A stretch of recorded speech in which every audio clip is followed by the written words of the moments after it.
Bien. Ahí. Buenas noches a todos y bienvenidos a este acto tan especial. Hoy nos reunimos en este templo para ser testigos de un acontecimiento único, la presentación del lienzo de la Verónica. Una obra que no es solo arte, sino testimonio de devoción, tradición y reflexión. Este lienzo no es una simple representación pictórica, es el resultado de una profunda investigación, de una búsqueda que nos acerca a la historia y al misterio. Esta noche tendremos la oportunidad de descubrirlo con una mirada diferente, gracias a su autor, el maestro don Juan Manuel Miñarro, cuyo trabajo ha marcado un antes y un después en el arte sacro. También queremos poner en valor el papel de la Hermandad de la Santa Verónica, que con su compromiso y dedicación ha hecho posible que esta obra llegue hasta nosotros. Gracias a su labor incansable, este lienzo se convierte en un legado para las generaciones futuras. Esta noche contamos con la presencia de distinguidas personalidades que han hecho posible este acto y cuya labor en el ámbito de la investigación, el arte, la ciencia y la fe han sido fundamentales para el estudio y divulgación de la imagen del hombre de la Pasión. De este modo, nos gustaría hacer un agradecimiento especial al guardián de este templo, nuestro párroco, don Felipe Tomás Valero, cuya dedicación y guía espiritual nos han ayudado a comprender la profundidad de este momento, además de estar siempre dispuesto para abrirnos las puertas de su parroquia para cualquier iniciativa que le proponemos. A don Francisco Javier Tornero Victorio, Chiquito, presidente de la Hermandad de la Verónica, quien con su compromiso y entrega ha hecho posible que esta obra vea la luz en este espacio de fe y devoción. Merecen también una mención especial los presidentes de las hermandades y cofradías, cuya labor es esencial para mantener viva nuestra Semana Santa, nuestra historia y nuestra devoción. Gracias a su trabajo y entrega, tradiciones como las que hoy nos reúne siguen emocionando a generación tras generación.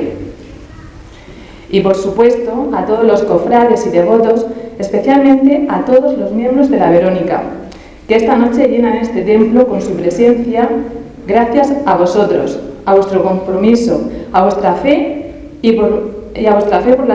por nuestras imágenes. Este acto cobra un significado aún mayor. No podemos olvidar al excelentísimo señor alcalde de Abarán, Jesús Gómez Montiel, cuyo apoyo a la cultura y patrimonio es clave para la difusión de nuestra historia y tradiciones.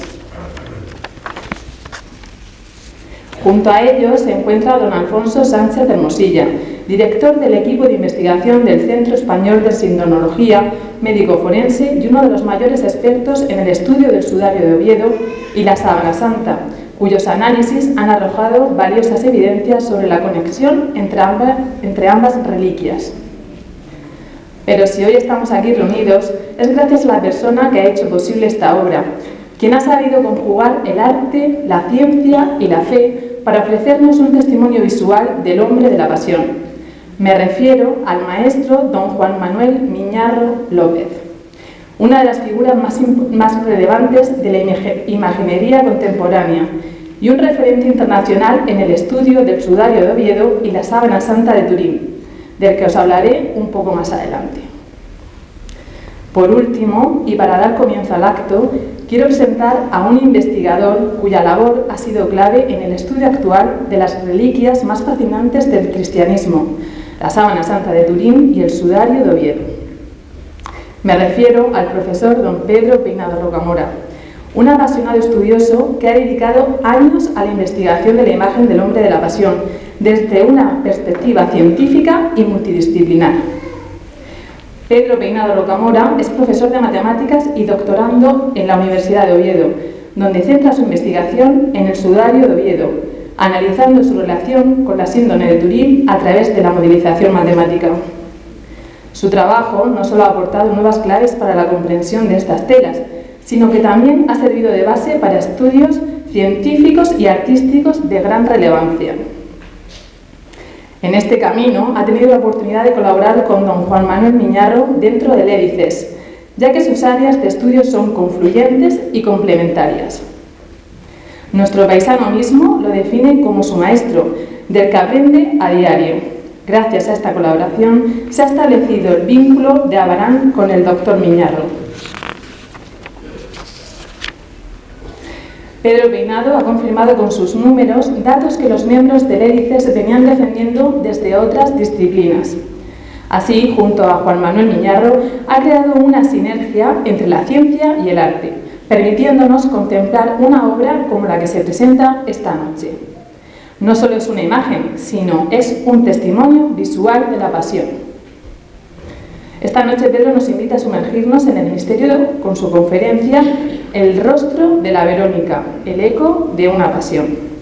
Nos hablará de la conexión existente entre los hechos que ocurrieron en torno a la pasión de Jesús de Nazaret y su eco que llega hasta nuestros días plasmados en este lienzo, cubierto todavía, hecho literalmente por las manos del maestro Miñarro. Por eso pido un fuerte aplauso para él.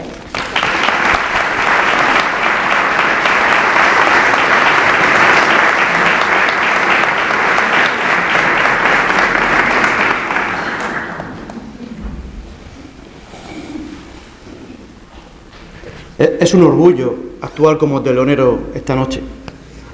Un telonero que abre varios telones a la vez. Un telón de una historia legendaria, un telón de una tradición venerable, un telón que muestra otra tela. Una tela que es lino y linaje. Lino que nos cuenta una realidad, unos hechos. Y estos hechos son parte de un linaje al que pertenece vuestra hermandad. Y que tú, como Verónica, has heredado una misión, la transmisión de una verdad. Y esa verdad se transmite más que de boca en boca, de mano en mano. Unas manos que limpian un rostro, unas manos que recogieron unas telas, unas manos que sostienen una imagen de unas manos que fueron clavadas, unas manos que custodian una tradición y hoy unas manos que crean un rostro. Las manos cubiertas de ciencia y arte, unas manos llenas de generosidad y desprendimiento, unas manos destinadas a ser mensajeras del mandato del linaje, de la verdad puesta en lino, el verdadero rostro, la vera ícono.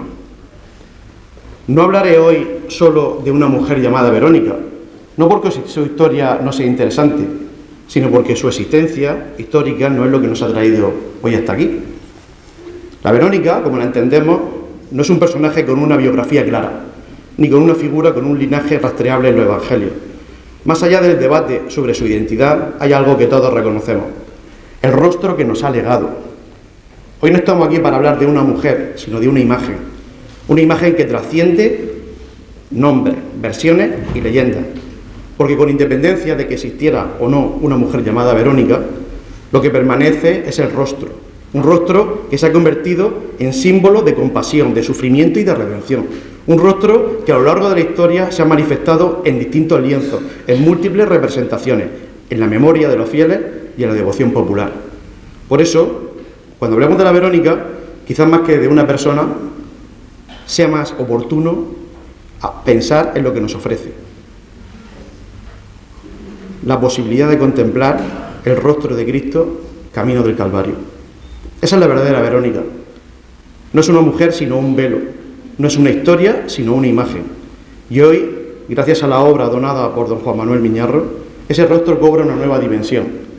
No estamos ante una simple representación artística, sino ante un estudio profundo basado en la síndrome de Turín, en la ciencia, en sus años y años de trabajo y, curiosamente, se conjugan perfectamente con la tradición. Un rostro que no es solo una imagen devocional, sino una ventana a la pasión, un puente entre la fe y la investigación. La vera ícono. La Verónica, por tanto, no es el pasado de una mujer, es el presente de un rostro. Y ese rostro hoy vuelve a revelarse ante nosotros.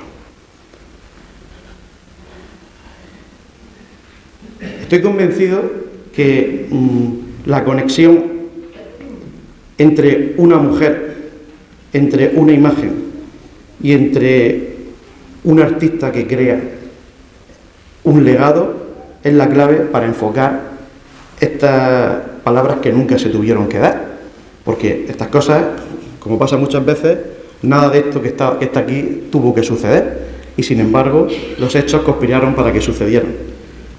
Pero poco a poco iremos desvelando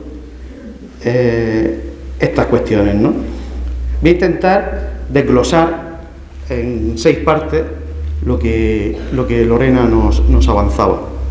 Vamos a hablar del escenario donde ocurrieron los hechos, las dudas que generaron estos hechos, los relatos que sostienen la leyenda de la venerable mujer Verónica, y luego el método de trabajo, el lienzo creado y un nazareno inacabado. Y llegado el momento, veremos su porqué. Pues muy buenas noches. Quiero inicialmente agradecer la presencia de todos los hermanos de la Hermandad de la Santa Verónica de Abarán, a su presidente, a su junta directiva. Esta hoy es una fiesta para vosotros. En segundo lugar, a todos los que también veneran estas puertas. Señor alcalde, representante de la Junta de Hermandades, don Alfonso Sánchez Hermosilla, jefe, gracias por venir, y Corporación Municipal, y bueno, bienvenidos a todos, y especialmente quiero dar un saludo especial a doña Ana Álvarez y agradecerte que tú eres parte de esto que estamos celebrando hoy, ¿no? Siempre con tu cariño y con tu cercanía y con la complicidad de vida y de trabajo con el protagonista de esta noche, el doctor don Juan Manuel Miñarro López, profesor, maestro y amigo.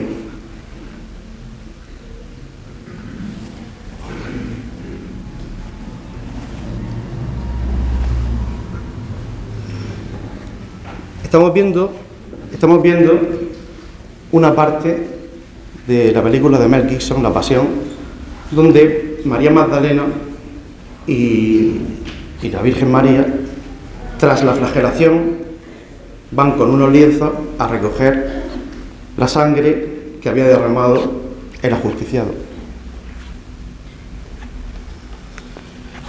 El acto de recoger la sangre de un ajusticiado de Tela responde a una concepción profundamente arraigada en la cultura judía sobre la relación del cuerpo, la sangre y la identidad del individuo.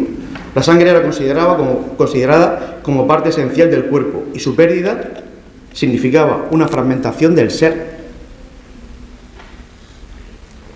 La práctica de recuperar la sangre derramada de un difunto no era solo un gesto de respeto, sino era un medio para garantizar la integridad de su cuerpo en la sepultura, para ser restaurado en el tiempo señalado. Por ello, en los enterramientos judíos se procuraba que nada del cuerpo se perdiera. En este contexto, los lienzos absorbían la sangre de una persona ejecutada para, como elemento no simplemente secundario, ser parte del proceso de preservación de la entidad del difunto, para que en su momento resucitase como ellos absolutamente creen, ¿no? Pero no podemos perdernos ciertos detalles, ¿no? En este caso, San Juan llora por una razón bastante profunda. Es que al ver a María y a María Magdalena recoger la sangre, Juan ya llora la muerte de Jesús de Nazaret.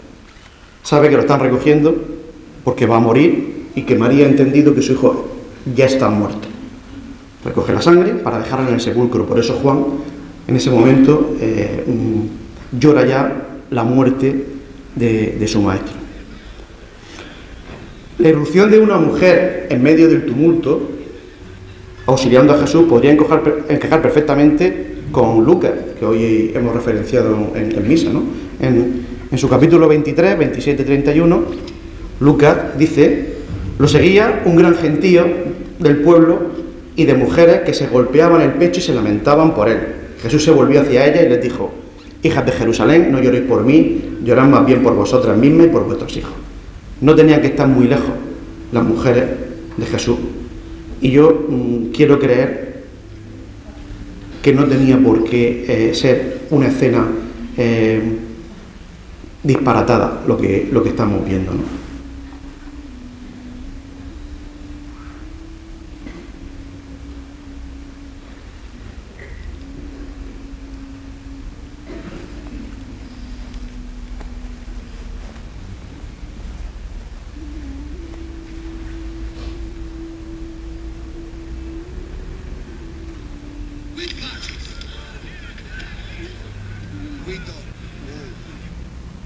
Tras los hechos que todos conocemos, unas horas más tarde, el sepulcro se abre y unas telas que envolvían el cuerpo dejan de envolverlo y el cuerpo desaparece y quedan las telas. En ese sepulcro vacío,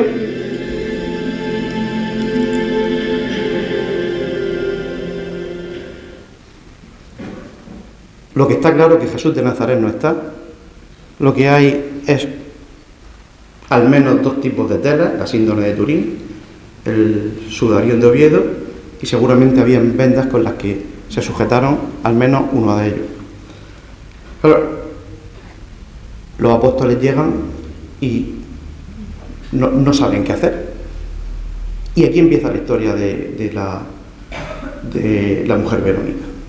En el sepulcro, con estas telas, y que generan a partir de ese mismo momento una serie de dudas. Las dudas abren muchas preguntas. ¿Dónde está el lienzo de la Verónica? Nunca se encontró, o por lo menos nunca se encontró de forma explícita. Entonces, si nunca se encontró, ¿por qué no aparece en ningún evangelio estos hechos que estamos narrando? ¿Por qué no aparece en ningún evangelio el lienzo? ¿Por qué no aparece la mujer de forma explícita?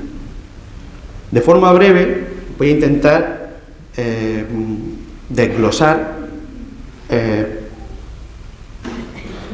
ciertas respuestas que tienen un nexo común. El nexo parte de que tenemos que tener un pacto entre tú y yo que estás sentado ahí. Igual que en la primera lectura no se nos proponía un pacto con Dios, el pacto es que tenemos que bajar 2 escalones la formalidad del acto y tenemos que reflexionar juntos. ¿Tenemos que ser fieles al nombre o tenemos que ser fieles a la verdad? Vamos a intentar ser fieles a la verdad.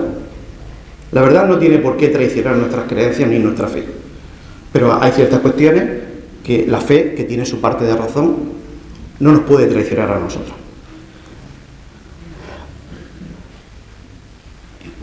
¿Qué versiones tenemos sobre la mujer Verónica?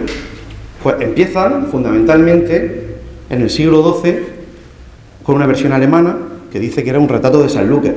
A mediados del siglo XII se nos dice que era el retrato del sudor del huerto de los olivos.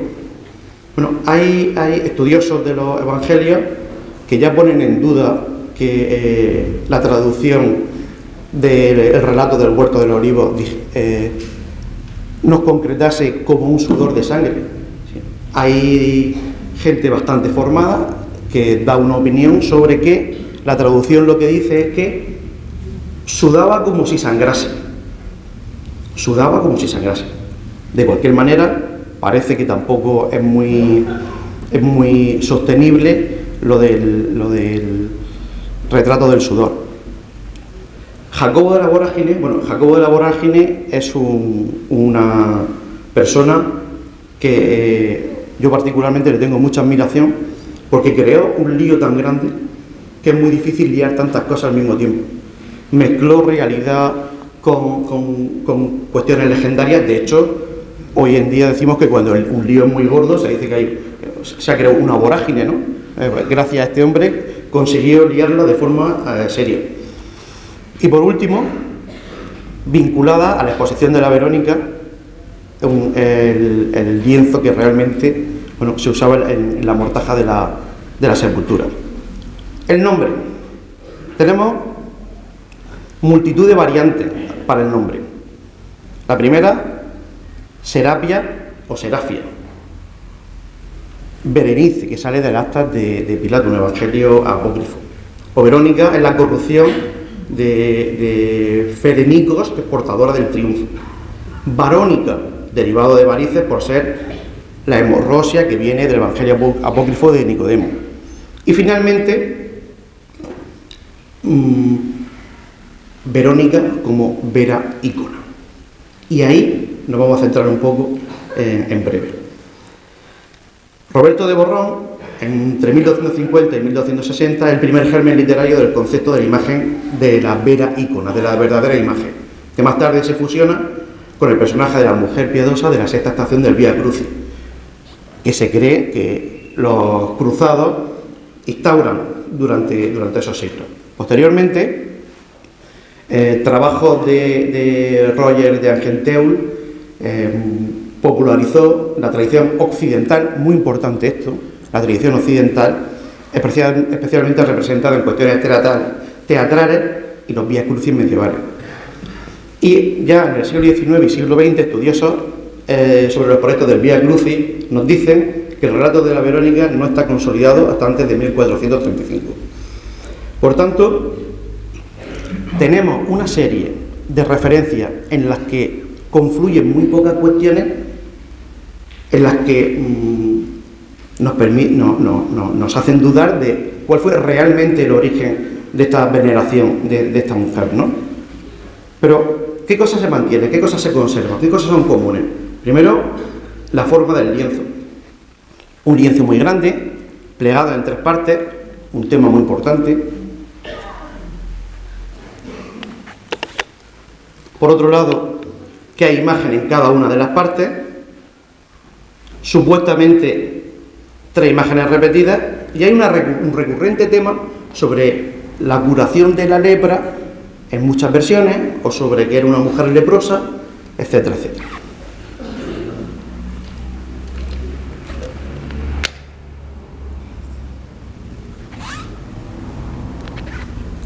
Vamos a intentar desentrañar esta interrogante dando la versión que creemos que es más fiable y que parte de la vera ícona, y que yo voy a desarrollar inicialmente en cuatro momentos de la historia. ¿Vale? Hay una leyenda que está bastante bien, muy sostenida en la tradición popular, y que habla que, el primer reino cristiano que se conoce, el rey Alcalde de Edesa, tenía lepra negra y oyó que había alguien importante, un profeta que estaba en Jerusalén y que hacía milagros, y quiso que fuera a curarle. Envió a su mensajero Ananías con una carta ofreciéndole parte de su reino a cambio de la curación. Jesús contestó. Jesús, rechazando el ofrecimiento, yo mira, no puedo, porque ahora mismo mi misión está aquí. Pero le dice que posteriormente le haría llegar un retrato suyo. Ananías tenía también el encargo de llevar ese retrato. Como no lo pudo reproducir, se dice que secó el rostro en un lienzo viejo 4 veces doblado. Y aquí empieza una palabra clave: tetradiplón. Tetra, di, el 4, 2 veces doblado. O sea, creemos que ese lienzo estaba definido como doblado 8 veces. Y dejando impresa, que había impresa en aquella síndon, en aquella sábana, su imagen. Ananías entregó la carta y el retrato al rey, se curó de la lepra, y en aquel momento aquella imagen tuvo una repercusión muy importante en la historia. El escándalo sería mayúsculo si yo me subiese aquí diciendo que la Verónica era un hombre que tenía barba. Pero es que esto, por ejemplo, es una imagen que está en la Basílica del Pilar de Zaragoza, de San Judas Tadeo, sosteniendo el rostro de Jesús de Nazaret presentado ante el rey Adgar. La leyenda, como todas, se escribe para justificar la presencia en Edesa de la imagen. Y encima un objeto que no se entiende. Todos sabemos cómo se transforman los relatos cuando pasan de boca en boca durante años, incluso durante el mismo día. Sabemos que vivimos en un pueblo, ¿no? Un resfriado puede terminar en alguien ingresado en la UCI, si la cosa se va degenerando de forma ¿no? poco delicada, ¿no? Pues este objeto, pues bueno, fue derivando, pero a partir del 944 tenemos bastantes más datos. Tenemos, aún así, en el 544, el abogado y prefecto imperial de Antioquía, Evagrio, nos asegura que la imagen que estaba en la ciudad cuando el rey persa Corrés I asedió Edesa tratando de conquistarla, ¿vale? Y que el obispo Eulaquio usó el lienzo Theoteuctos Eikon, imagen hecha por Dios en la defensa de la ciudad, también llamada aqueriopita, no hecha por mano humana. La leyenda Caro habla de una tela representada como un lienzo muy ancho, como si fuese una toalla donde se secó el sudor, ¿no? Un extraño soporte para un retrato, ¿no? Lo lógico es que se pensase que era una toalla que había cogido un sudor y se había secado, ¿no? Pero esto tiene su explicación.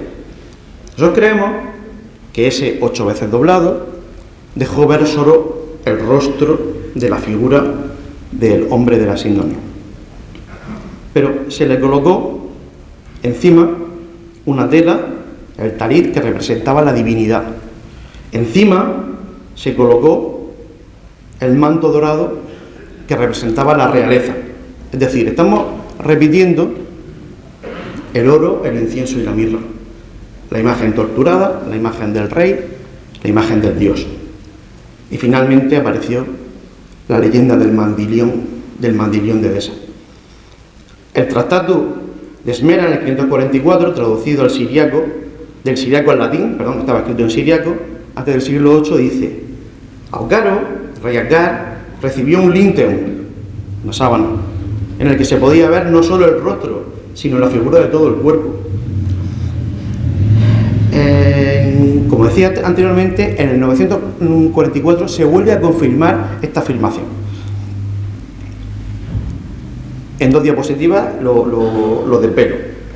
Pero después de la guerra iconoclasta, donde se destruyeron imágenes y donde quedó muy pocas imágenes del rostro de Jesús de Nazaret, los bizantinos cercaron Edesa, que era ya su ciudad persa, y exigieron la imagen. Esa imagen era un objetivo prácticamente único en esa batalla, ¿no? Los árabes, ojo al asunto, pidieron a cambio la retirada de las tropas bizantinas de todo el territorio persa, la promesa de no volver a Edesa, 12.000 denarios de plata y la libertad para 300 nobles prisioneros. Esto nos habla de la importancia que le daban ambos bandos a esa imagen. ¿Por qué? ¿Por qué? Algo tendría de especial, ¿no? Nos ha llegado otro texto contemporáneo, la homilía del refrendario Gregorio, que pronuncia ante el emperador, el patriarca y la corte del pueblo, donde habla el 16 de agosto del 944, está en el Códice Vaticano, y nos dice: estas son verdaderamente las bellezas que han producido la coloración de la impronta de Cristo, la cual ha sido ulteriormente embellecida por las gotas de sangre fluidas de su mismo costado. Ya se vio el costado, ya estaba abierto. En aquel momento ya no solo era un rostro. ¿Cómo ocurrió aquello? Pues bien, como estaba doblado, empezó el proceso de apertura. Alguien en algún momento quiso ver qué había detrás de aquel rostro, hasta que emergió la figura imponente del hombre torturado que había en la síndrome de Turín. Aunque realmente lo que hay que hacer es verlo al revés, ¿no? Ver lo que estaba absolutamente desplegado, y para mostrar solo la cara, para mostrar que era la vera ícona, para decir que había un rostro de Cristo, que había un rostro de Jesús, se fue doblando y evitar la complejidad que tenían 2 telas funerarias de un cadáver que se había robado, que encima estaba lleno de sangre, que encima era impuro, que si se enteraba Roma que tenían esa tela, esa persona tendría muchos problemas. Y no queda, de hecho la tesis de Jorge Manuel Rodríguez Almenar, el presidente del CES, lo que enlaza a través de trabajos anteriores de Ian Wilson es que el mandilión de Edesa es la síndrome de Turín. Hay un cambio de imagen. Ahora me va a ayudar Mari Carmen y Alejandra a que veamos un proceso de una absoluta naturalidad, de cómo con una sencillez absolutamente razonable apareció la imagen así y se fue extendiendo esta idea. Tenemos la réplica de la síndrome de Turín en su tamaño completo.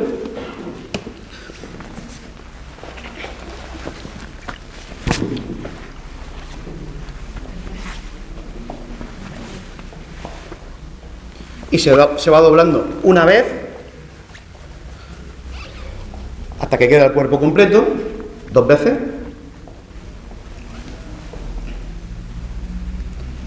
Y por último, finalmente, en el cuarto doblez aparece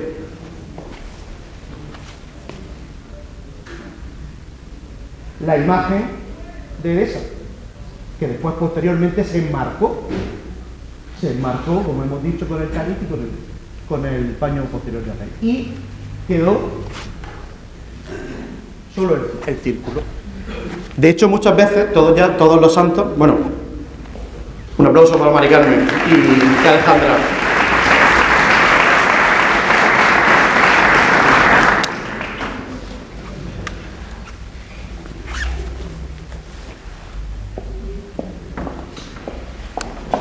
Este halo se ha arrastrado posteriormente y todos los santos y todas las imágenes aparecen con el circulito, con el halo de divinidad. Seguramente se cree que viene de ahí, de esta primera imagen, ¿no? Claro, ¿qué conexión puede haber con la venerable mujer Verónica?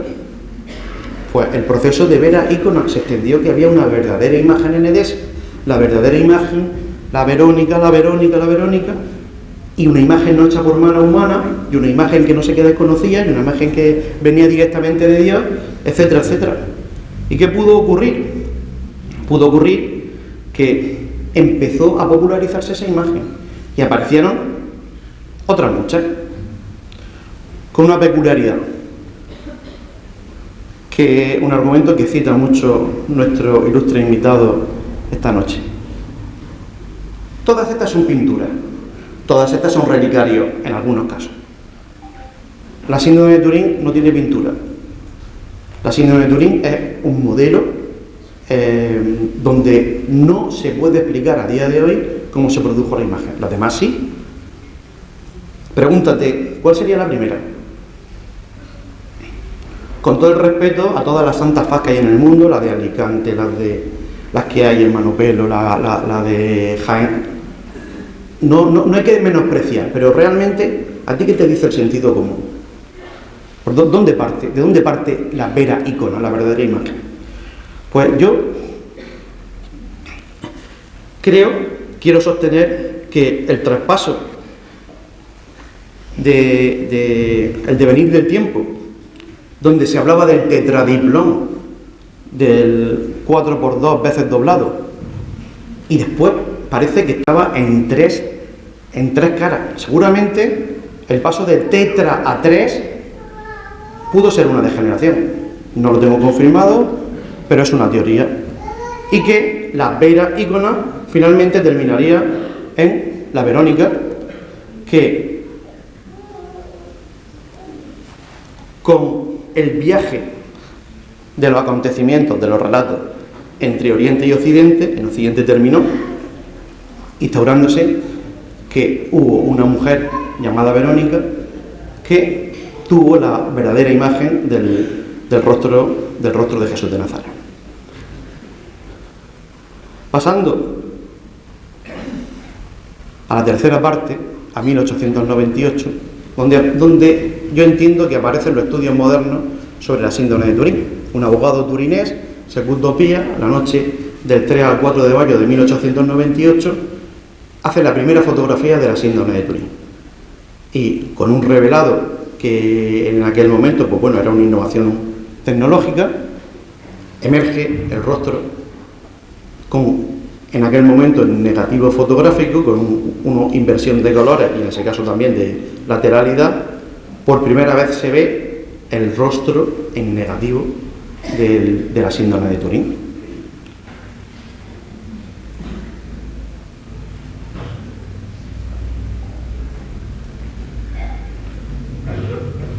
Posteriormente, en 1931, Joe Penry repite la fotografía, se repiten los estudios, las teorías, y después viene la gran investigación, la gran o la única investigación in situ sobre la síndrome de Turín, que es el STOR, en 1978, equipo de más de 30 científicos estadounidenses, pues bueno, hacen durante 5 días estudios de la síndrome de Turín. Y para mí este es el último paso científico hasta nuestros días del estudio que vincula la Verónica con la síndrome de Turín. Pero a mí personalmente, y pido la dimisión del equipo de investigación durante los próximos 4 minutos, Alfonso, después pediré que me admita otra vez.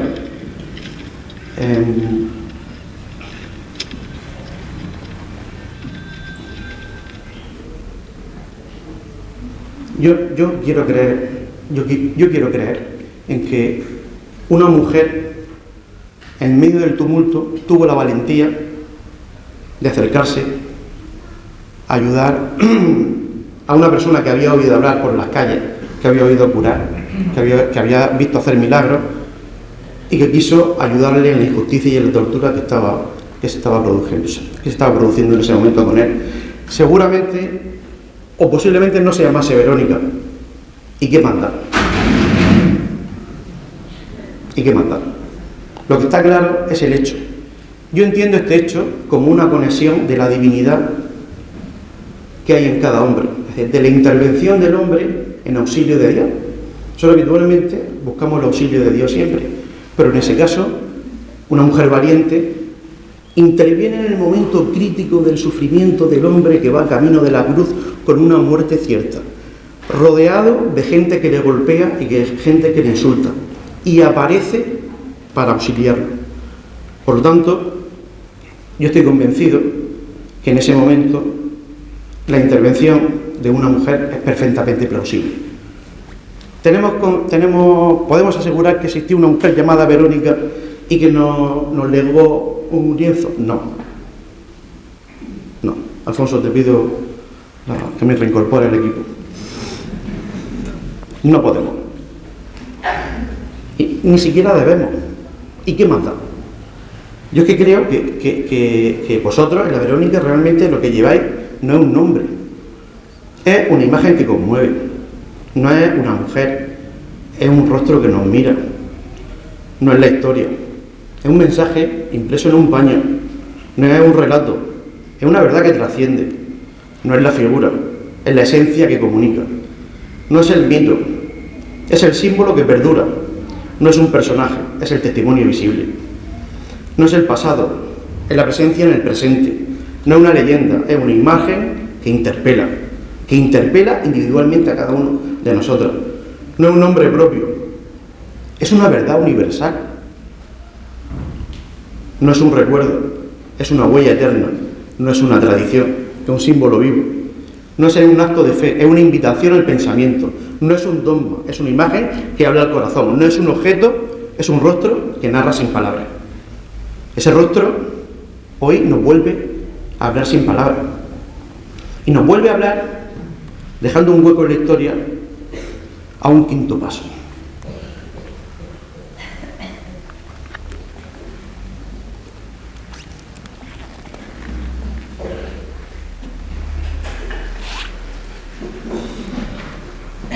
En 2024, don Juan Manuel Miñarro, con su estudio diario es mañana, tarde y noche, aplica un método de trabajo. un método de trabajo que va evolucionando. Y ese método de trabajo en el que Alfonso y yo hemos sido testigos en primera persona,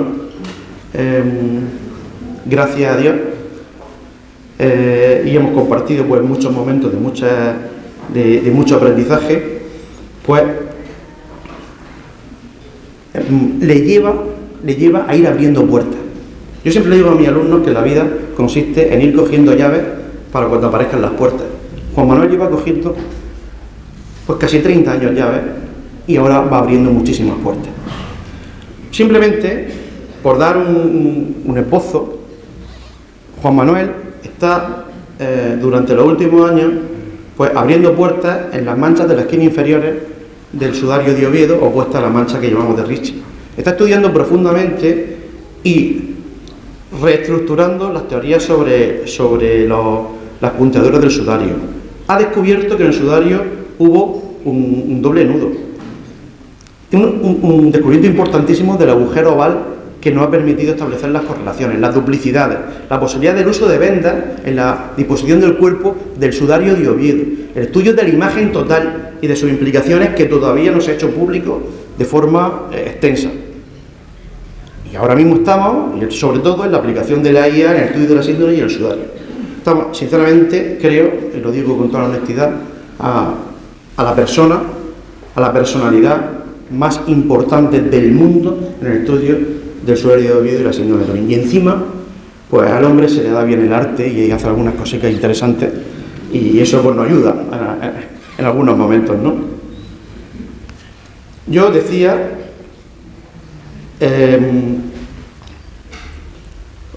seguramente en la conferencia, se lo decía a Mari Carmen estos días, en mi vida me enfrenté a una conferencia tan difícil.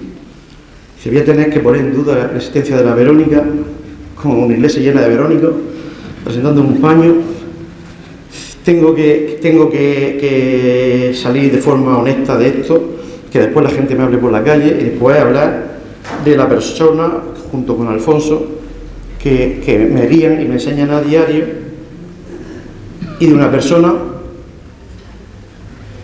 que ha estado en presencia de dos papas y que estos papas tienen sus obras, tanto Benedicto XVI de la migración que hay en Europa, la situación, como el Papa actual, el Papa Francisco, han recibido obras de Juan Manuel Miñano.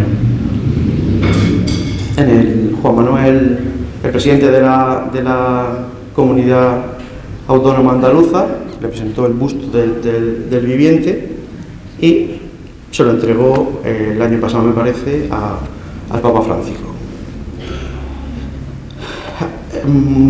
Me toca un poco, es que hay cosas que yo no sé si contar, porque a veces me las prohíbe que las cuente y otras después las cuenta él, y entonces ya tenemos aquí un conflicto, claro. Entonces, claro, menos más que Ana me da la razón. Entonces, bueno, yo no sé cómo lo voy a solucionar, pero bueno, espero respaldo. Esta foto, después de verano, de una jornada intensa de trabajo, me pareció muy interesante. O sea, nosotros nos reímos, le echamos esta foto porque es un San Pedro que estaba haciendo en ese momento. Ya, pero es que yo os quiero mostrar una verdad para que lo veáis con vuestros ojos, con vuestros propios ojos, y no he sacado las imágenes de WhatsApp por no violar la intimidad, pero para que veáis los tiempos, ¿no? Este San Pedro, nosotros hablamos habitualmente mañana, tarde y noche. Este San Pedro, a las 9 de la mañana estaba así. A las 9 de la mañana. 2 horas más tarde, estaba así. 2 horas más tarde. Lo puedo demostrar antes de cualquier sede judicial. 2 horas más tarde. A mí esta obra, o sea, me parece de una fuerza de naturalidad, del genio, de cómo sus dedos se van marcando, y que en solo 2 horas lo que él tiene en su cabeza transmite, porque la obra de Juan Manuel tiene un plus de movilidad que es muy difícil de conseguir. La obra de Juan Manuel te pide un paso más. Esta me contaba cómo San Pedro estaba en ese momento en el Huerto del Olivo lanzando la espada para cortar la oreja, ¿no? en el rostro de Jesús de Nazaret. Pero bueno, 2 horas tampoco es tanto, quiero decir, tampoco es que sea una cosa que no sea, que no es muy rápido, ¿no? Pues vámonos a 30 minutos. Nuestro Padre de Jesús cautivo, de la salud y misericordia de Girena, pues a los 30 minutos estaba así. Él dice que es fácil.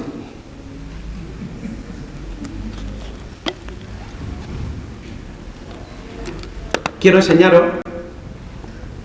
algunas de las obras de Juan Manuel Miñarro, para que sepamos quién son las manos que han creado el lienzo de la Verónica.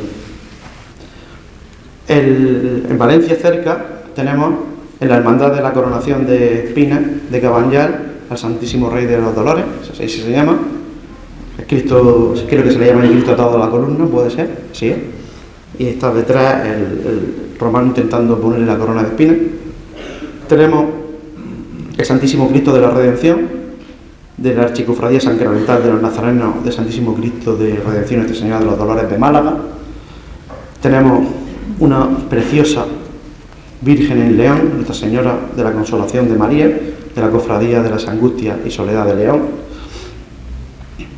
Y tenemos seguramente, bueno, sus crucificados pues tienen algo distinto, ¿no? El Santo Cristo de la Fundación de Cabra, y tenemos una obra que en Cabra se creen que son suyas, pero es nuestra.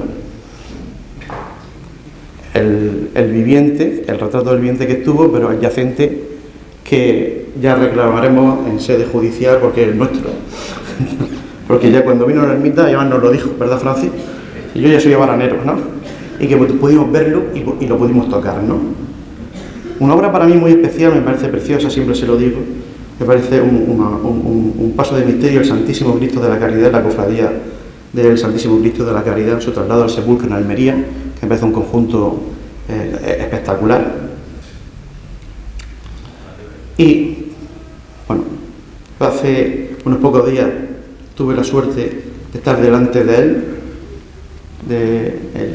el crucificado de la Universidad de Córdoba, que, bueno, hablábamos en la comida que no deja de tener belleza, aun a pesar de tanto sufrimiento.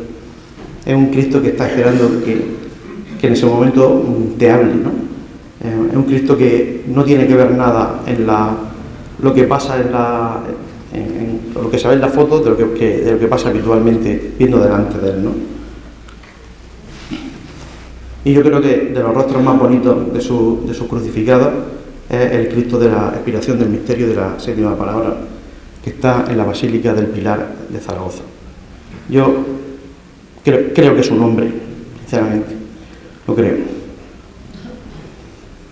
Además de toda esta obra, cuando hemos tenido la suerte de ver allí en primera persona sus creaciones, lo que hay un denominador común en Juan Manuel es la obsesión por la rigurosidad, por la naturalidad.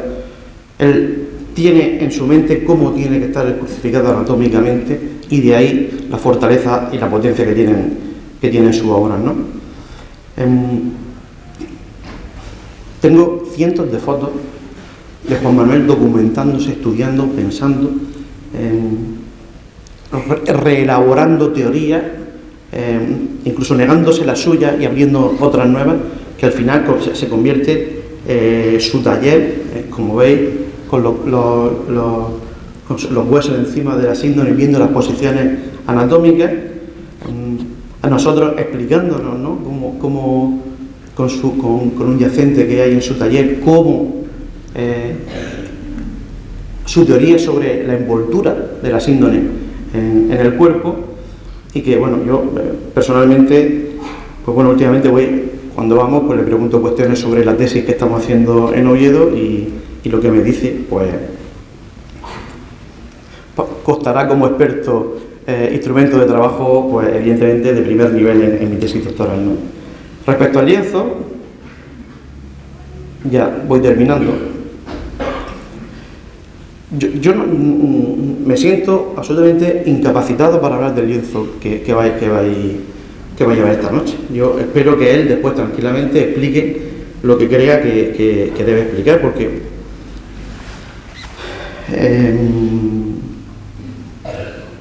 el lienzo tiene un valor científico tan profundo que hay que acercarse un poco a la realidad de la síndrome de Turín para entender que ese lienzo descarta cualquier falsificación que se puede intentar sobre la síndrome de Turín. Juan Manuel, intentando ver si es posible falsificar, empezó una serie de experimentos, distintos experimentos, de los cuales a mí me examinaba y me apretaba bastante, yo sufría y algunas veces pues acertaba y otras no, porque seguir el ritmo es muy complicado. Pero yo es que creo, y broma aparte, que Juan Manuel es el concepto moderno de la Verónica. Lo que tenemos hoy aquí es una pieza única que no se va a volver a repetir, que no tiene nadie en el mundo, que replica, pero que no copia, que reproduce una serie de hechos, una serie de imágenes, que al final confluyen en la realidad más extrema del misterio de la imagen de Jesús de Nazaret, que los que creemos intencionalmente hizo llegar hasta nuestros días. Insisto que como él tiene que hablar sobre ella, profundizará, pero tiene prácticamente todas las condiciones que tiene que tener la síndrome de Turín si se intentase falsificar, excepto que se sabe que está hecha por su mano, literalmente. Juan Manuel hizo esto a mano, con su dedo gordo, a mano. Allí estuvimos al principio de enero. He puesto lo verde detrás, el lienzo de la Verónica, que no vaya a ver de momento. Ahí están otras cuestiones que nos dejó, pero que evidentemente los tengo tapados para que no se vean. Y bueno,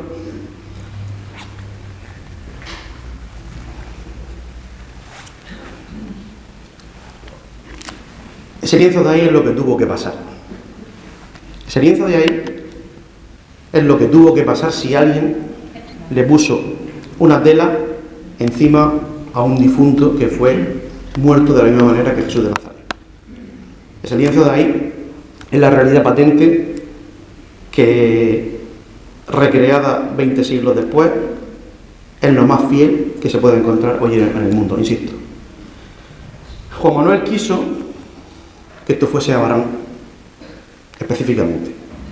Discutiendo sobre esto, dijo: mira, Pedro, estoy haciendo esto, estoy haciendo tal. Y yo sé que tenía candidatos, y no para donarlos. Y Juan Manuel dijo: no, este lienzo va para la hermandad de Verónica de Abraham.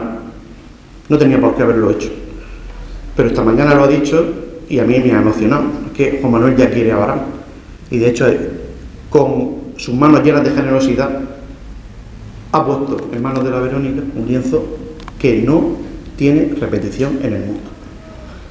Y termino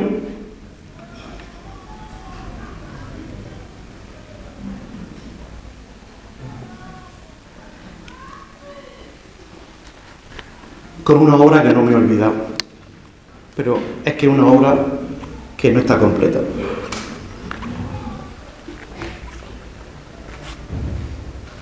Terminando, intentando hacer esta conferencia, desde el 2019 procesiona nuestro Padre Jesús de la Humildad en la Hermandad de Nuestra Señora de los Dolores del Cerro del Águila de Sevilla.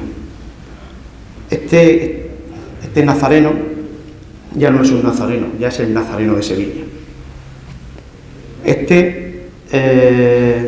El nazareno del Cerro del Águila, ¿no? Pero bueno, también de Sevilla, ese no, que se enfaden conmigo.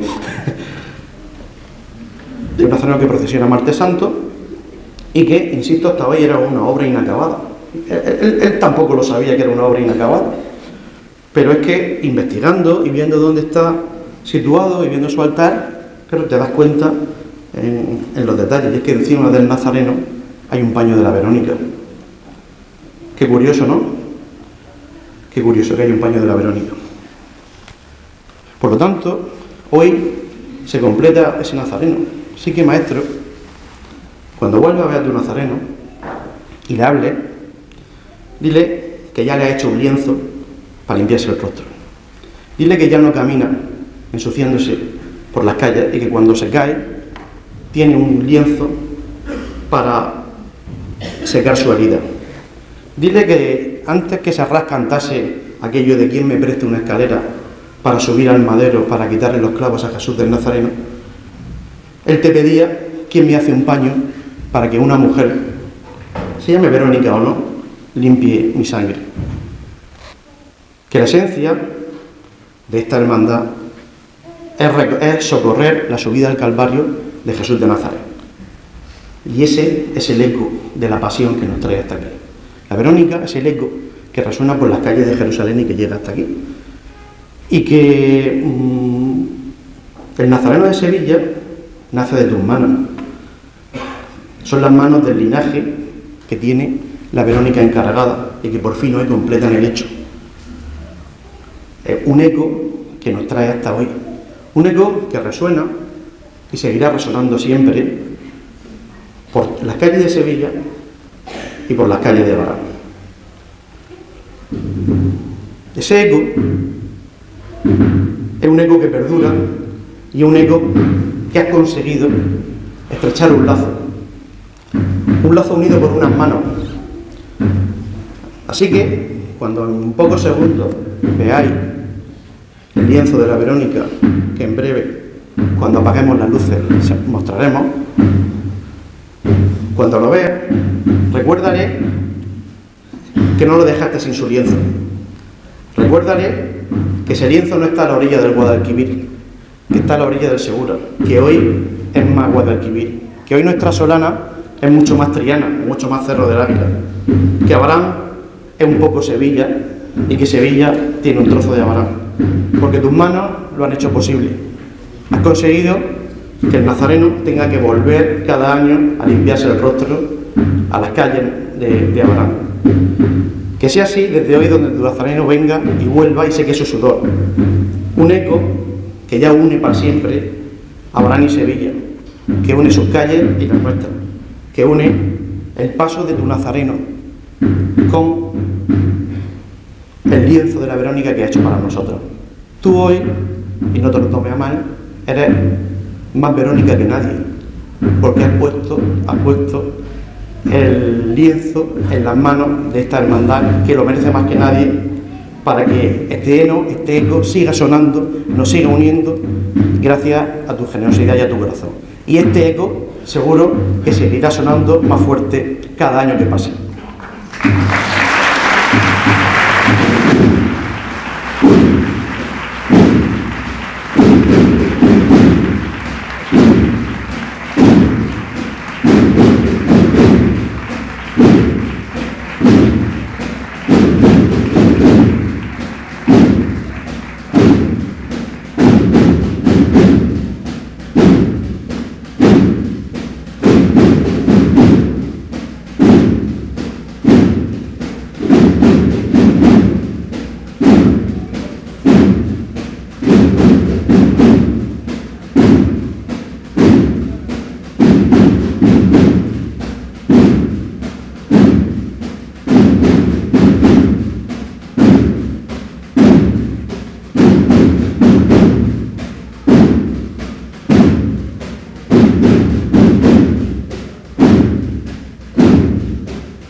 cierto, estarán ustedes de acuerdo conmigo en que lo que acabamos de vivir esta noche ha sido un momento muy mágico. Muchas gracias, Pedro. Y que además, año tras año, los miembros de la hermandad se comprometen, trabajan y esfuerzan por hacer que este y cada uno de los actos que organizan brillen cada vez con más intensidad. Así que enhorabuena.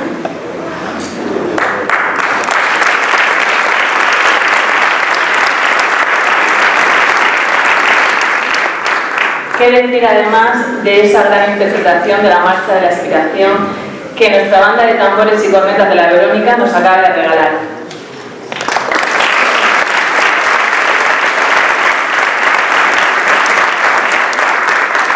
Me consta además que llevan un año de duros ensayos, de nuevas incorporaciones y arreglos musicales, y que seguro que esta próxima Semana Santa nos van a sorprender y mucho. Así que enhorabuena y a seguir trabajando así. Y ahora sí es el momento de que este lienzo tan maravilloso sea bendecido por nuestro párroco, don Felipe, a quien por favor pido su presencia.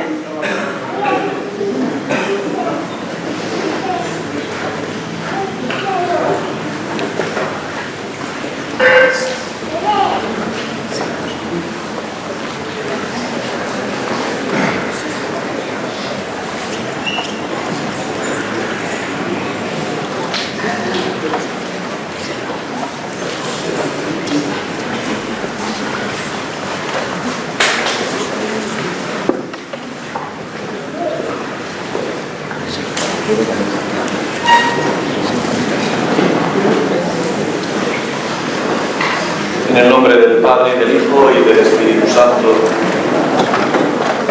la gracia, la misericordia y la paz del Padre, del Hijo y del Espíritu Santo estén con todos vosotros.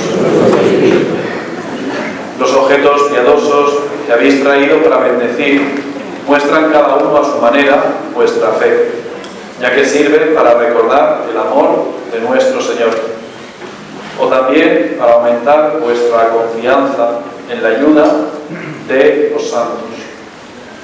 Al pedir la bendición del Señor sobre estos objetos e imágenes, lo que hemos de procurar ante todo es dar el testimonio de vida cristiana que de nosotros exige el uso de estos objetos. Oremos. Bendito sea el Señor, fuente y origen de toda bendición, que te complaces en la piedad sincera de tus fieles. Te pedimos que atiendas a los deseos de tus servidores y les concedas que, llevando consigo estos signos de fe y de piedad, se esfuercen por irse transformando en la imagen de tu Hijo, que vive y reina por los siglos de los siglos.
Y ahora sí es su turno.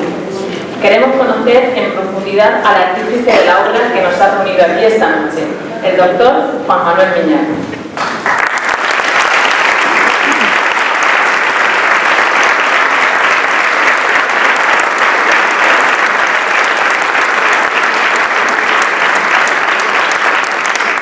Te voy a presentar un poquitín antes de que él os explique.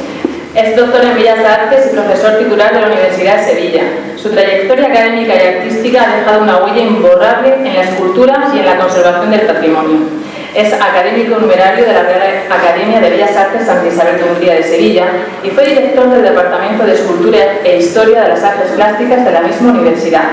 Su labor docente ha abarcado áreas como la imaginería polícroma, los procedimientos escultóricos y la reconstrucción anatómica, formando a generaciones de artistas y especialistas en el ámbito de la conservación. Sin embargo, su contribución va mucho más allá del arte. Como miembro del equipo de investigación del Centro Español de Sindonología, el ICES es el responsable del estudio de la correlación entre el sudario de Oviedo y la síndrome de Turín, aplicando técnicas de reconstrucción anatómica y análisis geométrico para desentrañar los secretos de estas reliquias. Ha participado en múltiples congresos internacionales, siendo autor de investigaciones fundamentales sobre la reconstrucción tridimensional del hombre de la Sábana Santa y su correspondencia con el sudario de Oviedo. Pero además de su brillante carrera, hay algo que distingue a don Juan Manuel Miñarro, por encima de todo, y eso es su generosidad. Y Abarán está siendo testigo de su entrega desinteresada, de su disposición por compartir su arte y su conocimiento con esta comunidad. No solo nos ha ofrecido una obra excepcional, sino que ha dejado en ella una parte de su propia pasión y compromiso con la verdad histórica y la autenticidad del rostro de Cristo. Por ello, esta noche no solo celebramos la presentación de un lienzo, sino que reconocemos la labor de un hombre que ha sabido hacer del arte un puente entre la fe y la ciencia. Gracias, maestro Miñarro, por regalarnos esta imagen que quedará para siempre en el corazón de Abarán. Así que un fuerte aplauso para él.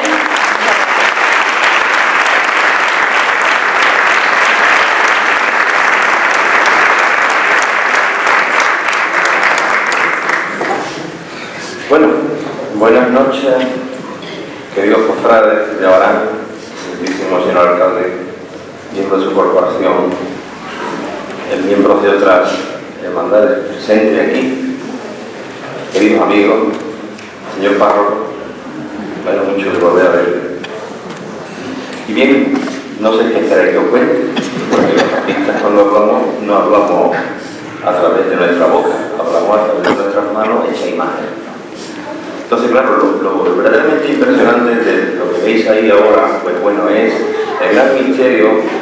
Los artistas de todos los tiempos hemos luchado por buscar el rostro de Cristo, es decir, ¿cuál es su rostro? ¿Por qué esconde tu rostro? ¿Detrás de qué se esconde? La verdad es que detrás de las señores se esconde su rostro. Al menos se fue el hallazgo que se produjo en el año 1898, cuando el abogado se conducía, revelando la fotografía que había tomado cuando estaba puesta en Turín, en la capilla real, donde se exhibía, pues se encuentra de pronto con una sorpresa extraordinaria. Pues por fin quizás fuera el primer hombre que veía o se enfrentaba de nuevo al verdadero rostro de su mujer. Ese rostro que se esconde y que se nos sigue escondiendo, porque de hecho en este lienzo se esconde exactamente igual. De hecho no podemos ver exactamente la estructura como imagen figurativa, como una figuración facial, hasta que no hacemos otra vez el milagro ese que se produce, ese rostro de luz que no permitía que Ananás hiciera la pintura, porque le deslumbraba, y que él se pone su manto y le dice: mira, como eres incapaz para el pintor que me ha mandado tu rey aquí a Jerusalén, toma y lleva de esto, se hace su retrato, ¿no? Esa imagen que el folleto de la que nos habla, Pedro, ¿no? Pedro, por cierto, magnífica tu intervención, más emocionante pelín, sobre todo al final. Es lícito reconocerlo y te lo mereces por el esfuerzo que has hecho en esta exposición tan extraordinaria, por este recorrido, y además te has enfrentado a un problema que es verdaderamente inquietante ante una hermandad que lógicamente pues le culto a la Santa Mujer Verónica, y que esta Mujer Verónica, pues bueno, lo ha identificado muy bien. No es tan importante ya la imagen, la mujer que existiera, que no existiera, lo importante es la existencia de una verdadera imagen de un Verobicón. Esa existencia que en los primeros siglos tuvo que ocultarse. ¿Y por qué tenía que ocultarse? Porque luego lo que no podía exhibirse como un lienzo monstruoso. conmovió. Entonces tenía que ser una imagen que se creaba de alguna manera milagrosa, pero antes de llegar a la cruz, no después de la cruz. Esa sangre era la sangre de un viviente y no la sangre de un cadáver. Ese pero y cómo, nosotros estamos convencidos de que probablemente sea la sangre de Jesucristo. Pero ese pero y cómo, de alguna manera, está presente en todas las imágenes que nosotros veneramos como imágenes de Cristo. Da igual que sean de una época o de otra época, que tengan más calidad artística o menos calidad artística, más valor histórico o menos valor histórico. Todas se parecen entre sí, porque ya hace bastante tiempo, bastantes siglos, a partir del siglo VI, no sabemos por qué misterio, todos los artistas que trabajan en Oriente y en Occidente se ponen de acuerdo en hacer una sola efigie para el rostro de Jesús de Nazaret. Es decir, se crea un retrato oficial del rostro de Jesús de Nazaret, reconocible en todas nuestras imágenes. Por eso muchas veces me preguntan, ¿cuál de ellos se parece más? Todos y ninguno, porque el verdadero rostro de Cristo se oculta. ¿Ante quién se oculta? Ante nosotros. ¿Y en quién está? En todos nuestros semejantes. El rostro de Cristo, del viviente, lo llevamos dentro. Y para verlo tenemos que mirar el fondo de nuestros sentimientos y tenemos que mirar a nuestros semejantes. Y ahí vemos el verdadero rostro del viviente, muchas veces manifestado en el sufrimiento de los demás, en el dolor, en la injusticia. Ahí posiblemente esté el verdadero rostro del viviente, siempre oculto, difícil de escudriñar, se resiste a tener una explicación científica, pero al mismo tiempo, gracias a la ciencia, gracias a la evolución de la tecnología, gracias a la fotografía, su rostro de pronto se desvela. Se revela, porque eso fue lo que hizo Secondopía, hace un revelado. Y en ese revelado salió el positivo. De nuevo, la luz hace el milagro que le hizo a Ananías. El milagro de la luz es lo que hace la inversión óptica de la luz, que ese rostro que está ahí de pronto adquiera una figuración facial. No es fácil, no es fácil, no, sí es fácil, porque hoy día con la tecnología es fácil. Cámara fotográfica, para hacer una foto, llevarla a un sitio que no haga en negativo, que es negativo positivo, todo eso es un proceso muy tedioso y difícil de hacer. Además ya hemos perdido el contacto con el concepto negativo fotográfico. Pero sí es cierto que hoy día, gracias a la tecnología, en cualquiera de nuestros móviles, de nuestros artefactos inteligentes, pues tenemos aplicaciones que nos permiten hacer la impresión del recurso. Hay muchas, y gratuitas, totalmente. Algunas tienen anuncios, pero nos saltamos los anuncios y entonces los ponemos en el modo foto, nuestra cámara, y le decimos impresión, lo ponemos en el modo negativo, lo enfocamos hacia el lienzo y entonces el rostro oculto que está ahí se nos revela. Eso fue lo que le sucedió a Secondopía y nosotros podemos perfectamente imitarlo al día de hoy, después del tiempo transcurrido. Esto es una pintura, no es una pintura. ¿Por qué no es una pintura? Porque no la tiene. ¿Y por qué no tiene pintura? Porque todo el concepto que tenemos de pintura es que nosotros ponemos una lata, un bote, lo abrimos y en un medio líquido, de alguna manera, más o menos denso, con el cual nosotros pintamos nuestras puertas, nuestra casa o hacemos cuadros, hacemos estampas. Eso es pintura. La síndrome no es pintura, pero es que esto tampoco es pintura. Sin embargo, esto es pigmento y la síndrome no es pigmento. Hay una gran diferencia. Sin embargo, en muchas otras cosas la imita perfectamente, por eso es única. Esta inflige tiene esa cosa única que tiene la síndrome también. Por detrás no existe la imagen. ¿Por qué no existe la imagen? Porque lo que se usa no es pintura. Pero sin embargo, la sangre sí es algo aditivo, es decir, la sangre sí mancha la tela y atraviesa el lienzo. La sangre es visible por las dos partes, igual que la síndrome. Si a la síndrome le damos la vuelta, por el anverso solo vemos sangre, no vemos imagen. Aquí podemos hacer exactamente igual. Si encendemos la luz ultravioleta, las manchas de sangre tienen un cerco fluorescente, se lo ilumina del suelo, lo mismo que la síndrome, pero lógicamente yo no he usado sangre de nadie, sino nosotros los artistas imitamos a la sangre con pintura. Pero si le echamos a la pintura un producto que tenga capacidad de excitarse ante la luz ultravioleta, tendremos un efecto parecido a la síndrome. La estamos imitando de alguna manera, parece que sí. Sin embargo, no estamos consiguiendo exactamente hacer lo que es la síndrome. No, porque qué? Porque yo estoy usando pigmentos. Lo que pasa es que esos pigmentos obedecen a un procedimiento muy antiguo, pero que se utiliza más en el dibujo, a carboncillo, por ejemplo, y se utiliza algunas veces cuando queremos de alguna veladura en seco y le llamamos pincel seco. ¿A quién se le ocurre pintar con pincel seco? Se puede hacer a nadie, porque si con un pincel seco de pintura que le pinta una puerta no la vaya a conseguir. Y si hay pigmentos sobre una puerta, los pigmentos se caerán al suelo e inmediatamente habrá que coger la fregona para quitarlo, ¿no? Entonces, claro, no lo vamos a hacer. Sin embargo, esto sí se ha hecho de esa manera, porque relativamente es un procedimiento fácil. Por lo tanto, podríamos casi decir, bueno, entonces, ¿qué pasa? ¿Que has descubierto el secreto de la síndrome? Automáticamente no dimisión del equipo de investigación, sino extinción completa del equipo de investigación. Ya hemos encontrado el kit de la cuestión, hemos conseguido imitarla, hemos conseguido copiarla y sabemos cómo se hizo. Tenemos que confesar abiertamente que no tenemos ni idea de cómo se hizo. Esa es la realidad. Nuestra calidad de conocimiento, de desconocimiento cada vez mayor. Así en donde estamos hoy, es decir, no tenemos más conocimiento de cuando empezamos a investigar estos vientos. Cada vez estamos en un nivel mayor de desconocimiento, pero ese desconocimiento cada vez tiene más calidad. Y esa calidad se consigue con este invento, por ejemplo, de hacer esta imagen. Hay veces que la vida te pide cosas, esta mañana lo decíamos, y esas cosas que te pide la vida hay veces que hay que echarle cuenta y hay que hacerlas. Y haciendo un experimento, todo lo que Pedro me ha contado es totalmente cierto, estamos permanentemente inquietos, nos mueve el afán de profundizar, de probar líneas, de contradecirnos, de provocarnos. Todo eso nos mueve permanentemente y no sabemos por qué. Bueno, sí, yo sé por qué, en el fondo lo sé. Porque quien nos mueve no es la simple. Quien nos mueve no es su bien. Quien nos mueve es evidente que de alguna manera quiso modificar un mensaje para que lo pudiéramos leer cuando tuviéramos posibilidad de entenderlo. ¿Eso qué quiere decir? Que con eso tenemos más fe, con nuestra fe de más calidad. También, ¿verdad? Nuestra fe es de más calidad. Porque a la fe le viene bien este tipo de temas.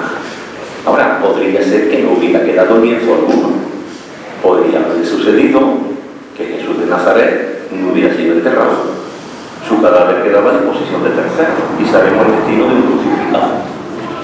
El destino de un crucificado era tener un entierro noble. Pero mucho más difícil es que en ese entierro noble, esos lienzos que se utilizaron, lleguen a nuestros días, a pesar de todas las circunstancias de lo que ha pasado desde la época de Jesús a la época que estamos. Tenemos cambiado mucho desde luego, pero ahí seguimos todavía con el entero, ¿no? Pero bueno, ese mensaje que es, bueno, por lo mejor es esa especie de haz en la manga, como dice J.J. Benítez, que se guardó Jesús de Nazaret cuando tuviéramos tiempo. Yo siempre digo, cuando hablamos de esto, que no estamos aquí porque seamos creyentes, pero evidentemente tampoco es un obstáculo ser creyente para ser ciencia, y el que diga lo contrario está muy equivocado. Porque con esto nos dicen algunas veces, no, es que yo estas cosas no entro en eso. A mí me lo han dicho compañeros míos de la universidad, de otra licenciatura, incluso gente de ciencia. No, pero tú estás investigando una reliquia de la iglesia, pero si eso son supersticiones todas, y donde hay por ahí reliquias, esos son, bueno, hay huesos de santos, son huesos de pollo algunas veces, tal igual. Si los milagros eucarísticos, tal igual, eso es una especie de bacteria que pone el pan rojo y eso pasa en la Sagrada Forma, eso es fantasía, eso es superstición. Bueno, pero a ver, y soy muy escéptico, bueno, y le digo, yo igual que yo también soy escéptico, yo no creo en ovnis, ni creo en fantasmas, ni creo en cosas que no puedo comprobar, y no soy tan estúpido de dar un paso en falso, porque sería irracional. Un paso de fe irracional, pues tampoco es conveniente que lo hagamos, porque ese paso de fe irracional puede hacer que te caigas por un precipicio. Pero los fundamentos para tener una fe de alguna manera fundamentada, yo creo que eso es conveniente que todos la tengamos. ¿Tendremos dudas? Por supuesto que sí. Ustedes piensan que yo no tengo duda de que este lienzo pueda ser de Jesús de Nazaret. Tengo alguna certeza por la información que ese lienzo me ofrece a mí. Y Alfonso que puede revelar muchos detalles de lo que hay en un lienzo que ha envuelto un cadáver, estudiando los fluidos que ese cadáver deja. Pero ya quisiera Alfonso que en los casos que ha trabajado no solamente encontrar los fluidos, sino también la víctima hubiera hecho una fotografía.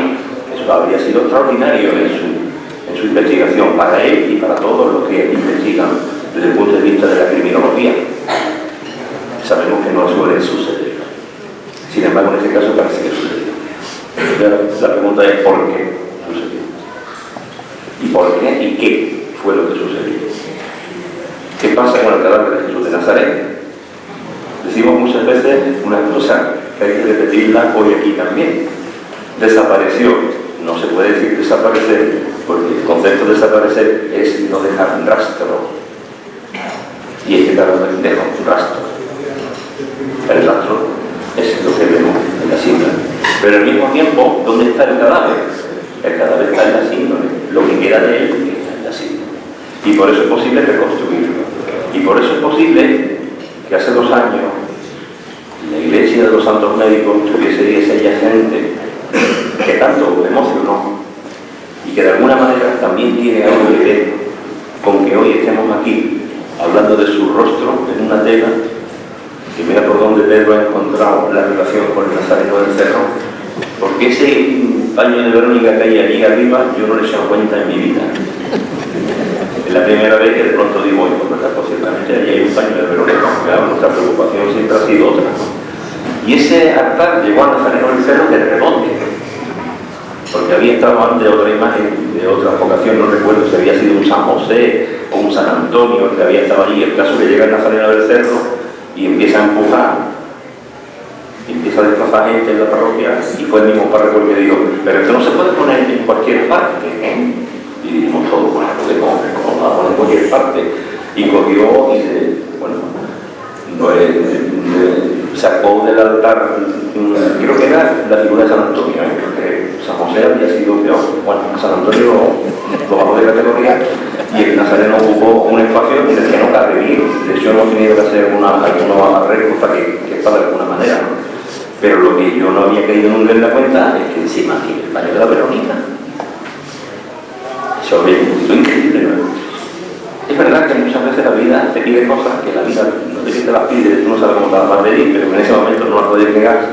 Y cuando estábamos haciendo el experimento, bueno, por el baño o para ustedes, para Verónica, para quien más, para Pedro, para Barán, para ustedes, porque lo decía esta mañana, desde que tuvimos esa conexión con un congreso científico, reunión científica, no solamente se creó un vínculo ya a través de la exposición y a través de eso, sino que se crea el vínculo más potente ya de amistad, tipo con Pedro Peinado, y bueno, y se le quiere a él, se le quiere ahora por él.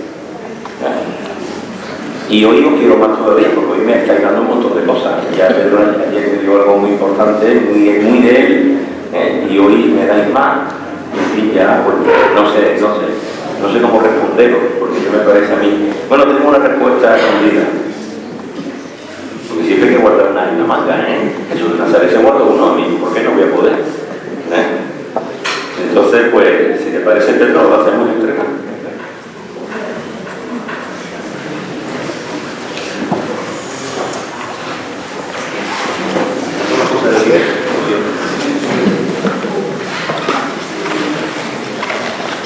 Como el paño de la Verónica, lógicamente en Cuchari, que para con la Verónica, de alguna manera, no se separará de ella, pues resulta que yo quiero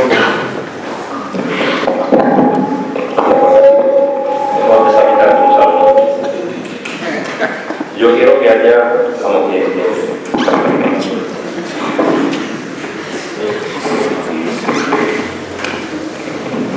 el otro día me sobre la marcha, y de la misma manera que ya uno tiene práctica, y claro, la práctica es facilidad. Con esa facilidad, pues digo, bueno, otro ensayo, y este otro ensayo, pues bueno, quiero que esté en la Casa Hermandad. Ayer estuve viendo el Salón de Tronos, pero tengo que tener en la Casa Hermandad, y ahí podéis tener este otro icono. Bueno, que será tan único como el que tenéis ahí.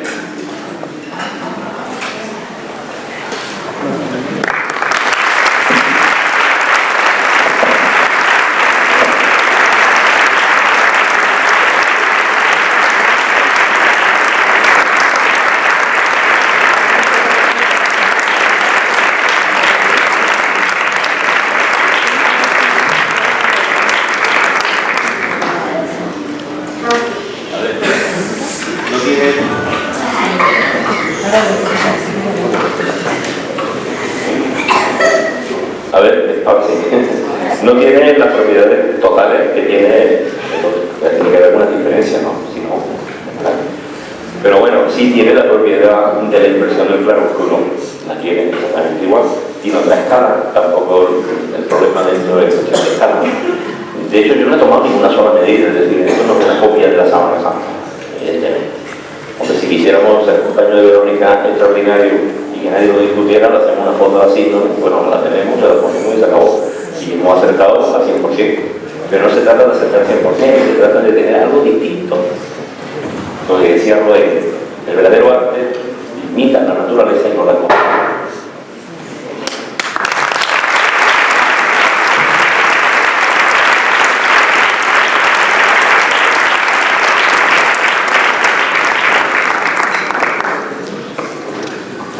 Pedro lo había estudiado, pero ya tenemos que romper el protocolo, nos están esperando la cena. Bueno, pues nosotros también tenemos un pequeño detalle. Don Felipe, don Miguel Ángel, don Jesús, compañero de las hermandades, Corporación Municipal. Pero y con todo, pues nosotros también tenemos un pequeño detalle, no sabemos exactamente qué podemos tener. Tenemos un pequeño detalle, tenemos una litografía para el arte, aparte de que, como se abordó en junta directiva, vamos a nombrar hermano honorífico de la Hermandad de la Verónica, y si Jorge nos trae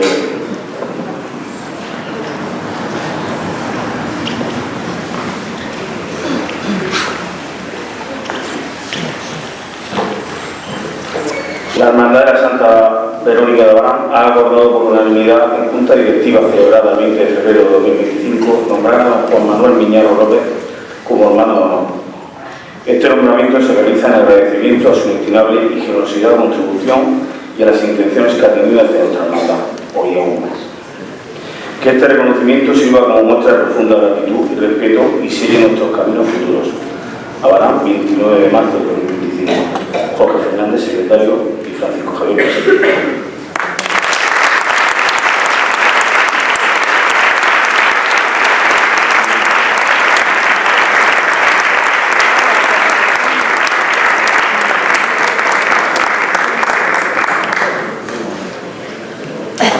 Aparte, te ponemos el símbolo de nuestra hermandad, que precisamente nuestro hermano mayor ha estado llevando y quería que lo participaras y lo llevaras tú concretamente. Y ahora, si nos permite.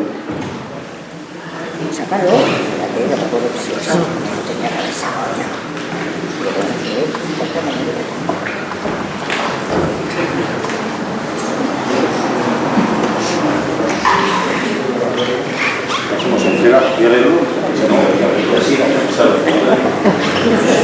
Protocolo ya lo totalmente. Lámina Enciclopedia Universal Ilustrada Espasa 1927. La Hermandad de la Santa Verónica Mujer a Juan Manuel Miñarro López en agradecimiento por su generosidad y donación del nuevo lienzo que portará la Santa Mujer Verónica de Abarán.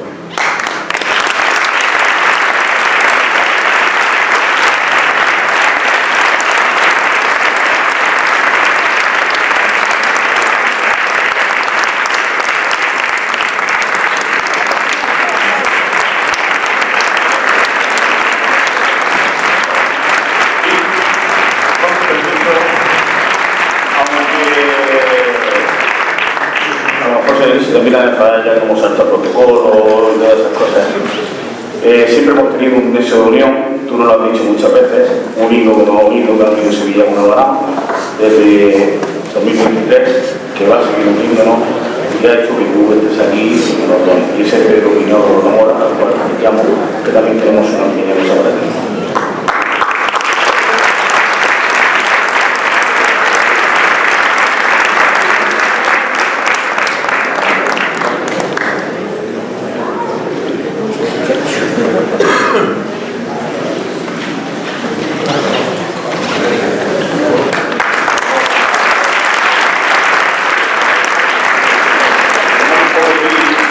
Por el hilo conductor para nuestra hermandad y comunión con el verdadero rostro de la Verónica, medallón de cera Santa Fe, Santo Rostro del siglo XVIII, Hermandad de la Santa Verónica Mujer, Abarán, 29 de marzo del 2025.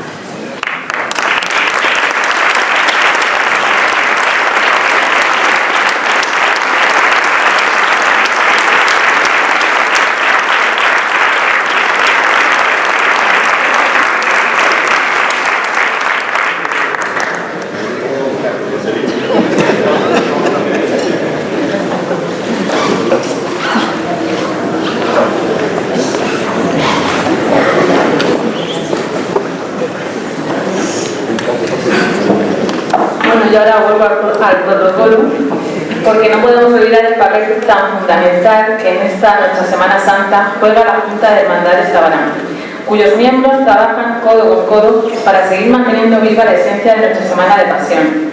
En representación de la misma, pido la presencia de su vicepresidenta, Natalia Ruiz Rosso.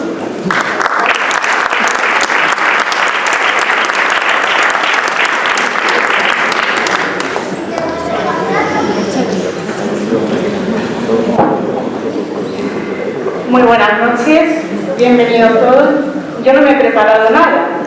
Sí, como siempre me he preparado unas palabras, pero es que yo creo que todo se ha dicho, todo ya está más que hablado. Quería daros la enhorabuena a la Hermandad de la Verónica por haber adquirido de manos de Juan Manuel Miñarro este paño, que es un regalo, bueno, incalculable totalmente. Y bueno, quería dar la enhorabuena y darle las gracias a don Juan Manuel Miñarro por haber hecho esta donación a una de las hermandades de nuestra Semana Santa. Como bien sabéis, hablo en representación de la Junta de Hermandades. Y bueno, no cabe ninguna duda que este paño, que es propiedad de la Hermandad de la Verónica, también es de la Semana Santa de Abarán, y que con esto engrandecemos nuestra Semana Santa. Muchísimas gracias y enhorabuena una vez más.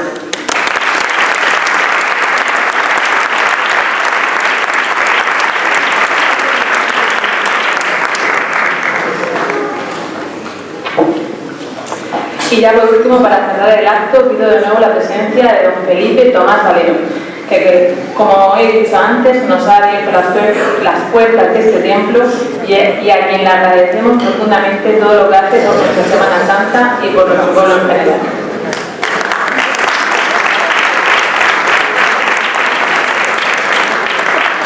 Como ya no hemos seguido de protocolo, se me ha olvidado y es verdad. Perdón.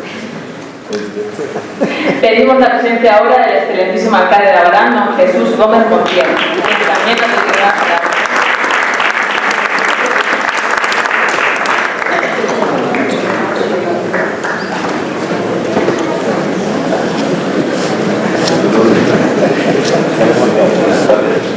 Buenas tardes, noches. Yo sí que esperaba contar. Bueno, ha sido un acto de mucha profundidad, tanto de la parte de Pedro Peinado, que ya nos tiene acostumbrados a un nivel altísimo en tus charlas, tus ponencias. Y qué decir, esta mañana en el Ayuntamiento hemos recibido a Juan Manuel Miñarro, la representación de la Corporación Municipal. En nombre de todo el pueblo ahora, gracias, mil gracias, un millón de gracias por su generosidad.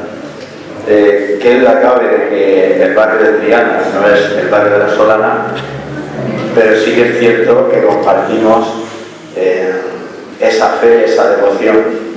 Somos cofrades, somos hermanos cofrades, y estoy seguro de que con esta donación a la Hermandad de la Verónica, que también lo es, como decía Natalia, al conjunto de la Semana Santa de Abarán, nuestras procesiones van a adquirir muchísimo más nivel del que ya tienen. Así que muchísimas gracias y buenas noches.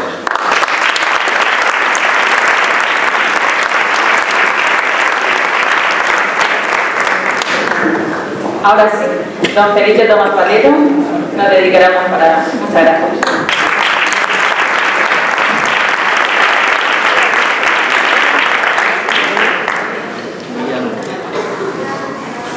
En un versículo del Salmo dice lo siguiente: tu rostro buscaré, Señor, no me escondas tu rostro. La semana pasada veíamos cómo Moisés se tapaba delante del rostro de Dios, puesto que la creencia era la siguiente: aquel que veía a Dios moría. Sin embargo, con las distintas revelaciones que Dios ha hecho a lo largo de la historia, la última, la más importante, es que nos ha revelado que Él tiene un hijo, que es el Hijo de Dios, y por tanto es Dios mismo. el rostro de Dios está con nosotros. Y de entre todos los cristianos, quizá los católicos somos los que más necesitamos la visión del rostro de Dios. A mí me gusta decir que Santo Tomás, uno de los apóstoles, recordad la escena: si no veo, no creo. Y el cristianismo, pero en particular, el catolicismo, siempre ha necesitado el expresar a través del arte, a través de la literatura, a través de distintos artes, ha intentado expresar quién es Dios. Y hoy se ha apuntado en esta noche algo muy importante, y es la pregunta con el misterio. La pregunta podríamos decir que es la ciencia, ¿no?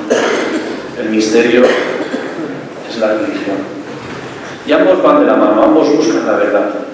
Y a lo largo de la historia, por lo que sea, ¿quién es este hombre? ¿Cómo es su rostro? Hemos visto cómo a lo largo de la historia del arte, si nos pusiéramos, hay distintos rostros, distintas maneras de enfocar el rostro de Dios, distintas formas, todas válidas, todas ocultas.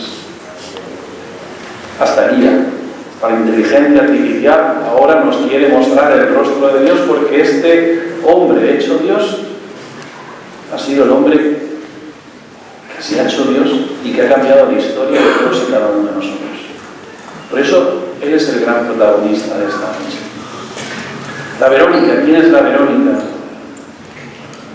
Creo firmemente que la Verónica somos todos y cada uno de nosotros cuando salimos en el auxilio. Estudias con esfuerzo.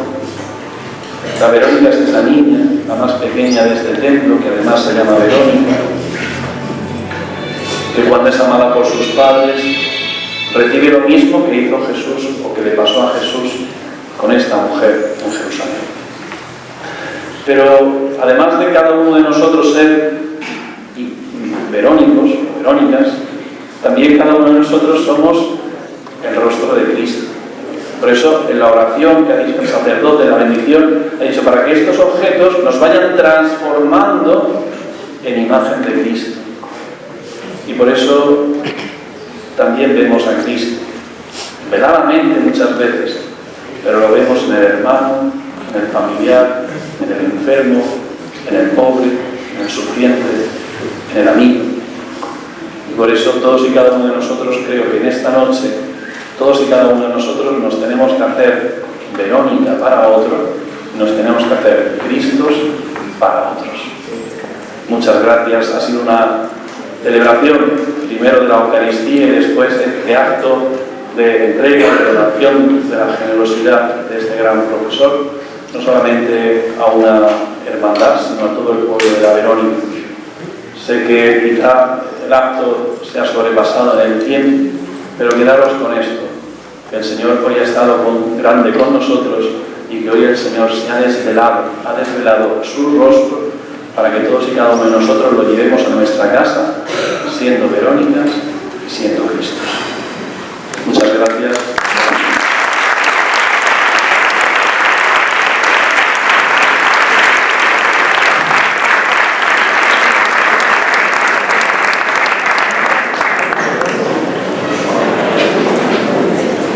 Vamos a seguir saltando nuestro protocolo y no podemos nada más que agradecerte lo bien que ha enviado este evento y queremos en la mano de nuestro vicepresidente, tu marido, entregarte el ramo de flores y agradecerte.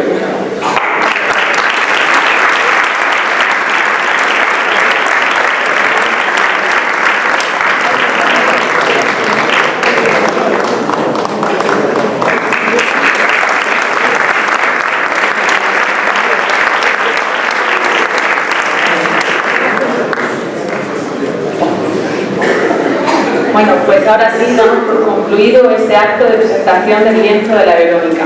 Agradecemos de corazón a todos los asistentes, a las autoridades presentes y a quienes han hecho posible este encuentro. Abarán es un pueblo de profundas raíces cristianas y una devoción sincera. Ha sido un honor compartir este momento con todos ustedes. Que este lienzo nos inspire a seguir profundizando en la fe y en la belleza de nuestra tradición. Ahora les dejo con la banda de tambores y cornetas de la Hermandad de la Verónica, quienes nos regalarán las marchas de la Dolorosa, su himno de la Leva y la Marcha Real. Gracias a todos y buenas noches.